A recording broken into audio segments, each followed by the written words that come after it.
Hello guys, అందరికీ నమస్తే. ఎట్లున్నారు? ఈరోజు మన టాపిక్ వచ్చేసరికి సంక్రాంతి. అసలు సంక్రాంతి యొక్క బ్యాక్ స్టోరీ ఏంటి, అండ్ అట్లాగే సంక్రాంతి రోజు పతంగులు ఎందుకు ఎగరేస్తారు, అండ్ సంక్రాంతి రోజు బెల్లంతోటి నువ్వులతోటి చేసిన పిండి వంటకాలను ఎందుకు అందరికీ పంచుతారు, అండ్ అట్లాగే సంక్రాంతి ముగ్గులో గొబ్బెమ్మ లెక్క ఆవు ప్యాన్ని ఎందుకు పెడతారు, ఇట్లాంటి అన్నిటి గురించి మనం ఈరోజు మాట్లాడుకుందాం. Let's go to the first topic.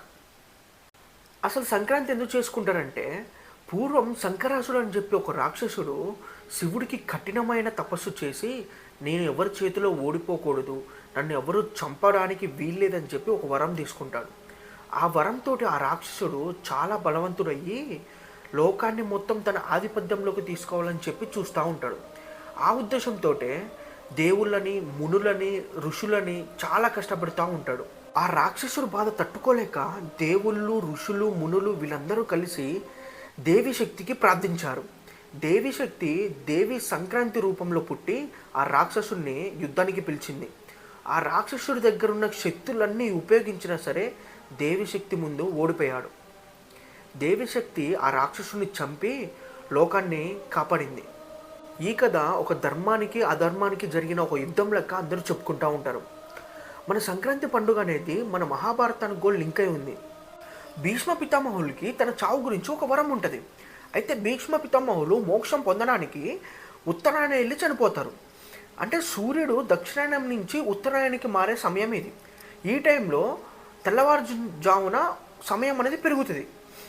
అందరూ ఏమని నమ్ముతారంటే, ఈ సమయంలో గంగా, యమున, కావేరి లాంటి పవిత్రమైన నదుల్లో స్నానాలు చేస్తే పాపాలన్నీ పోతాయని చెప్పి నమ్ముతారు. అలాగే రైతులు వాళ్ళ పంటకి కావాల్సిన సన్లైట్ ఎనర్జీ రావాలని చెప్పి సూర్య నమస్కారాలు చేస్తారు ఈ టైంలో. మరి సంక్రాంతి రోజు పతంగులు ఎందుకు ఎగరేస్తామో తెలుసా? యాక్చువల్లీ వింటర్ సీజన్లో మన బాడీకి సన్లైట్ అనేది చాలా తక్కువగా అందుతుంది. దీనివల్ల చాలామందికి ఏమవుతుందంటే విటమిన్ డి అనేది చాలా తక్కువగా ఉంటుంది. కానీ మనం ఎప్పుడైతే పతంగులు ఎగరడానికి వెళ్ళామో మనకు తెలియకుండానే సన్లైట్ నుంచి మనకి విటమిన్ డి లభిస్తుంది. మన పెద్దలు చాలా తెలివిగా ఆలోచించి ఈ యొక్క ఆచారాన్ని కనుక్కున్నారు. సంక్రాంతికి మన ఊర్లలో ఎందుకని నువ్వులు, బెల్లం ఇచ్చి నోరు తీపి చేసుకోమని చెప్పంటారు? యాక్చువల్గా నువ్వుల్లో ఐరన్ అండ్ కాల్షియంతో పాటు యాంటీ ఆక్సిడెంట్స్ ఉంటాయి. వీటి వల్ల వింటర్లో మనం వీటిని తినటం వల్ల మన బాడీ అనేది వార్మ్ చేస్తుంది, అండ్ అట్లాగే మన ఇమ్యూనిటీ సిస్టమ్ని కూడా బూస్ట్ చేస్తుంది. బెల్లం తినటం వల్ల మనకు న్యాచురల్గానే ఎనర్జీ వస్తుంది, అండ్ అట్లాగే మన డైజెస్టివ్ సిస్టమ్ని హెల్ప్ చేస్తుంది, అండ్ అట్లాగే మన బ్లడ్ ప్రెషర్కి కూడా హెల్ప్ చేస్తుంది.